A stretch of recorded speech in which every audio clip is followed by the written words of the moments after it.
பெருசா கொண்டு வரேன் அதை கொண்டு வரேன்னு மூட்டையா கணக்கு காட்டுறியே. இந்தியால கோடி கணக்குல கடை வாங்கி வச்சுக்கிறிய. அந்த கடனை கட்ட உனக்கு வக்கு இல்ல. எங்க அப்பா தான் முறை பேனாவை எடுத்து எழுதினாரு. அவங்க அம்மா பேரை கொண்டு போய் அவங்க பெரிய பேனா அதுக்கு வாங்கிட்ட பணம் இருக்குது. கேளம்பாக்கத்துல பஸ் கொண்டு வர உன்ட்ட தயவு செஞ்சு இங்க இருக்கிற லோக்கல் பஸ் எல்லாத்தையுமே ஏத்து எல்லாரையுமே கொண்டு போ. முடியாதா? யாரும் விட மாட்டாங்க.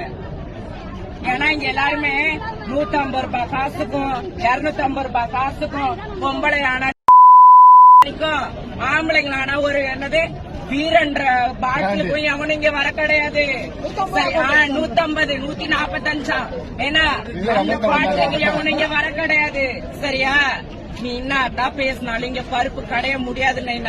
நீ எவ்வளவு வேணா போலீஸ் போர்ஸ இறக்கு. நீ பஸ் ஃபுல்லா கொண்டு வா, நீ லாரி ஃபுல்லா கொண்டு வா, ஒன்னும் பண்ண முடியாது. பஸ் ஸ்டாண்ட் உள்ள இன்சார்ஜ் ஒருத்தன் நான் கேக்குறேன். எல்லாரையும் அச்சு போட்டு போறதுக்கு வந்திருக்காங்க. எல்லாரையும் அச்சு போட்டு போறதுக்கு வந்துக்கிறாங்க. போலீஸ் நீ நாட்டுக்கு வந்து பேசுற. நீ